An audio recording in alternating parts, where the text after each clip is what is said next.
Hi everyone! Kumusta po kayong lahat? I hope nasa mabuti kayong kalagayan, saan mang parte kayo ng mundo ngayon. And again, welcome po uli dito sa aking Facebook page at sa aking YouTube channel. Nalalagay ngayon sa matinding pagsubok si Pastor Apollo Quiboloy. Kumbaga, patong-patong yung mga hinaharap niyang mga problema ngayon.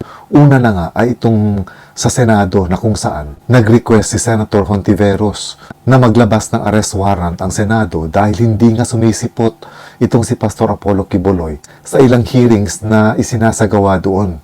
Tungkol ito sa human trafficking at sa abuse against women and children. Si Senator Hontiveros kasi ang head nitong committee na ito. So dito sa committee na ito, 11 ang members plus 3 ex-officio members. So ibig sabihin 14 silang lahat sa isang committee. Pero bago maisakatuparan yung request ni Senator Hontiveros na maglabas ng arrest warrant laban kay Pastor Apollo Quiboloy, kailangan ito ng majority.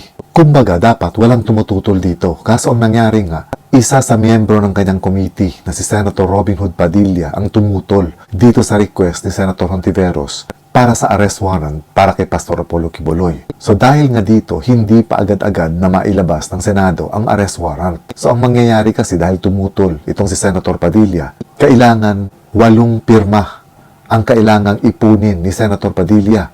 Kumbaga ito yung majority out of 14 members. So kinakailangan makaipon siya ng 8 pirma na tumututol dito sa hinihinging arrest warrant ni Senator Hontiveros. So sa ngayon, 4 sila na pumirma na pabor na hindi dapat bigyan ng arrest warrant itong si Pastor Apollo Quiboloy. Ito ay si Senator Padilla, si Senator Cynthia Villar, si Senator Bongo, at si Senator Amy Marcos. Una, 5 sila kasama si Senator J.V. Ejercito, pero binawi ito ni Senator J.V. Ejercito. So ngayon, 4 sila. So kailangan pa ng 4 na pirma para hindi matuloy yung hinihinging arrest warrant para kay Pastor Apollo Quiboloy. So kumbaga, dun sa 11 members, meron pang 7 senador doon na pwede pang kausapin ni Senator Padilla na tumutol dito sa arrest warrant para kay Pastor Apollo Quiboloy. So ang mga natira dito miyembro ay sina Nancy Binay, si Tulfo, pero si Tulfo at si Grace po daw ay nagsabi na hindi sila pipirma at hindi sila sasama dito sa hinihingi ni Senator Padilla. So ang natitira na lang talaga ay sina Senator Nancy Binay, si Senator Pia Cayetano, si Mark Villar, tapos yung 3 ex-officio na sina President Pro Tempore Loren Legarda, si Majority Floor Leader Zubiri at si Minority Floor Leader na si Pimentel. Dahil nga si Grace po at saka si Tulfo ay nagsabi na daw kay Senator Padilla na hindi sila pipirma dito sa hinihingi ni Padilla. So malalaman natin yan kasi binibigyan sila ng 1 linggo o 7 araw. So ibig sabihin hanggang Sunday na kailangang makakuha ng 8 signatures itong si Senator Padilla para mabaliktad yung hinihinging arrest warrant ni Senator Hontiveros para kay Pastor Apollo Quiboloy. So aabangan natin yan sa Lunes. But aside from this, meron ding isa pang hearing sa Kongreso. Ito naman ay tungkol sa prangkisa ng SMNI. Pinapatawag din dito si Pastor Apollo Quiboloy dahil ayon nga sa Kongreso, hindi sila naniniwala na hindi pagmamayari ni Pastor Quiboloy ang SMNI. Kung kaya, dahil may mga violations daw ito, pinapatawag nila si Pastor Apollo Quiboloy sa Kongreso para magpaliwanag din. Ang kaso, hindi rin ito sinisipot ni Pastor Apollo Quiboloy.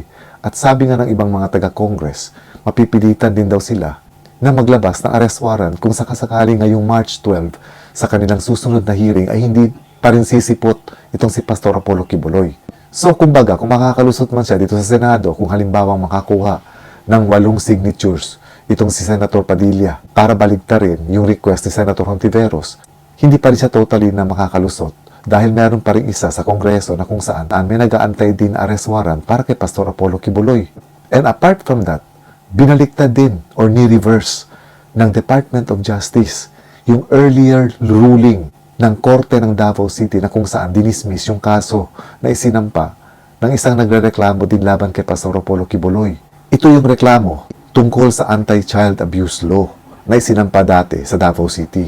So ngayon, ni-reverse ito ng DOJ. Ibig sabihin, ipinag-utos ng DOJ na muling buhayin itong reklamong ito. At hindi lang ito, meron pang isang reklamo sa Pasig City na kung saan ang sinasabing kaso naman dito ni Pastor Apollo Quiboloy ay yung violation tungkol sa human trafficking.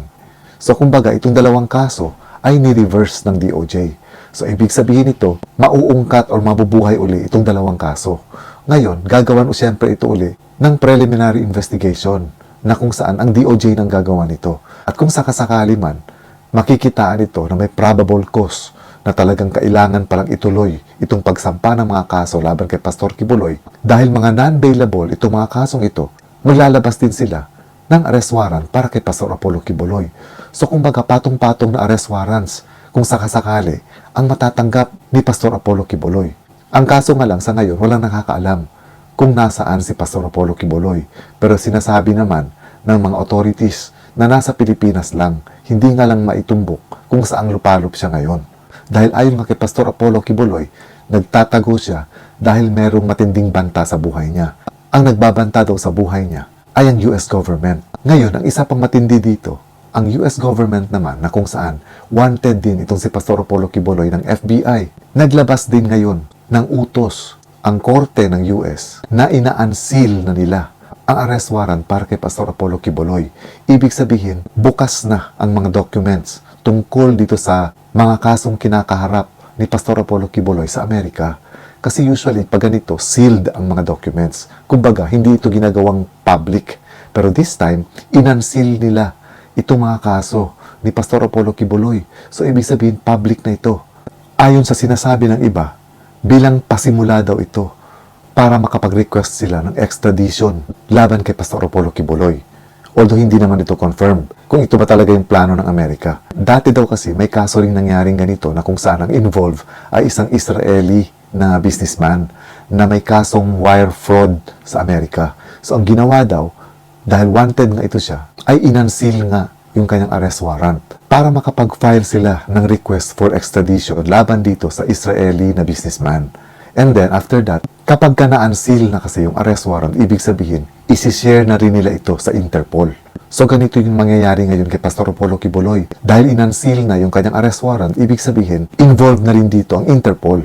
Ngayon, kung sakasakali ang magiging kasunod nito ay ang pag-request ng extradition ng bansang Amerika sa ating gobyerno sa Pilipinas, ang mangyayari, ang unang makakatanggap ng request na ito ay ang Department of Foreign Affairs or ang DFA. So, ang gagawin ng DFA, i-assess nila itong request for extradition ng Amerika. So, isa sa mga titingnan nila dito ay kung yung mga kasong involved o yung mga kasong isinampa laban kay Pastor Apollo Quiboloy ay mga offenses ba na punishable by 1 year or more na pagkakakulong. Kapag ganito yung magiging penalty ng mga kasong ito based sa ating batas sa Philippines, tatanggapin nila yung request ng Amerika. Pero ang gagawin nila, ipapasa na nila ito ngayon sa Department of Justice. Ang Department of Justice na ang magsisimula ng formal na extradition proceedings laban kay Pastor Apollo Quiboloy. So ganun yung magiging procedures kapag ka nag-request ng extradition ang bansang Amerika. Ngayon, ang mangyayari naman kung sakasakali na matutuloy nga itong kaso ng Department of Justice laban kay Pastor Apollo Quiboloy and at the same time, magre-request ng extradition ang bansang Amerika sa bansa natin, ang mangyayari, base sa extradition treaty, ang nakasaad daw dito ay pwedeng ipadala or ipa-extradite ng bansang Pilipinas si Pastor Apollo Quiboloy pabalik ng Amerika para harapin at litisin sa mga kasong isinampa laban sa kanya o di kaya ay lilitisin muna siya kung halimbawang may kasong ng isasampa ang DOJ laban sa kanya at pagkatapos ng kaso niya sa bansang Pilipinas ay saka siya ipapadala sa Amerika for extradition. Matindi rin kasi itong reversal ng DOJ sa mga dating kaso ni Pastor Apollo Quiboloy dahil dalawa ito. Ang isa sa Davao nila isasampa yung kaso at ang isa naman ay sa Pasig. Pero mas gusto daw ng DOJ na litisin ang mga kasong ito sa Manila. Dahil sabi nga ni Secretary Remulla, mas maganda daw at patas ang magiging laban kung ang paglilitis ay gagawin sa isang lugar na kung saan walang malakas na impluensya ang inaakusahan. So ibig sabihin nito, yung kasong isinampa sa Davao ay ililipat, kung pwede sana daw, sabi ni Secretary Remulla, ililipat nila ito sa Manila. Dahil alam din natin na taga Davao itong si Pastor Apollo Quiboloy at malakas ang impluensya niya doon. So ito yung iniisip ni Secretary Remulla. At isa pa pala dito sa pag-unseal ng arrest warrant ng Amerika, mabibilang na si Pastor Apollo Quiboloy sa sinasabing red notice. Ang ibig sabihin nito, red notice, ito yung color coding.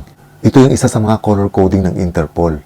Kapag red notice, ibig sabihin, ini-inform ng Interpol At nire-request ng Interpol, ang law enforcement agency, ang bansa na kung saan meron silang extradition treaty for provisional arrest ng taong pinaghahanap nila habang hindi pa ito na-extradite o hindi pa ito nagsusurrender. So ganito yung magiging kaso at mangyayari kay Pastor Apollo Quiboloy. So hindi natin alam kung magpapahuli ba si Pastor Apollo Quiboloy o itutuloy-tuloy niya na yung pagtatago dahil naniniwala nga siya na politically motivated itong mga nangyayari sa kanya at sa kanyang TV station na SMNI. So yung 4 na senador na gustong baligtarin yung request for arrest warrant ni Senator Hontiveros, may kanya-kanya silang mga rason. Medyo malabo lang para sa akin yung rason ni Senator Robin Hood Padilla dahil ang isang sinasabi niya ay dahil daw meron tayong separation of church and state. Pero kung ganun, bakit hindi nila ito in-apply kay Senyor Aguila nung ipinatawag din ito sa Senado? So kumbaga, dahil ba hindi nila kaibigan o hindi nila kaalyado o wala silang nakukuhang matinding suporta kay Senyor Aguila kung kaya hinayaan nila ito na magkaroon ng hearing at ipakulong. So kumbaga parang nakikita ko dito kung ganun yung rason ni Senator Padilla, parang medyo double standard yung dating sa akin. Dahil kumbaga, dahil ba kilalang tao si Pastor Apollo Quiboloy, bigla niyang maiisip yung separation of church and state. Well, hindi ko naman sinasabi na dapat talagang arestuhin si Pastor Apollo Quiboloy.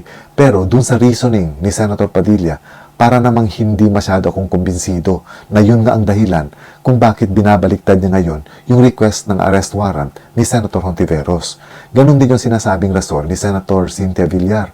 Ang kay Senator Cynthia Villar naman daw, ang sinasabi niya, dahil ang pagkakakilala daw niya personally ay mabuting tao itong si Pastor Apollo Quiboloy.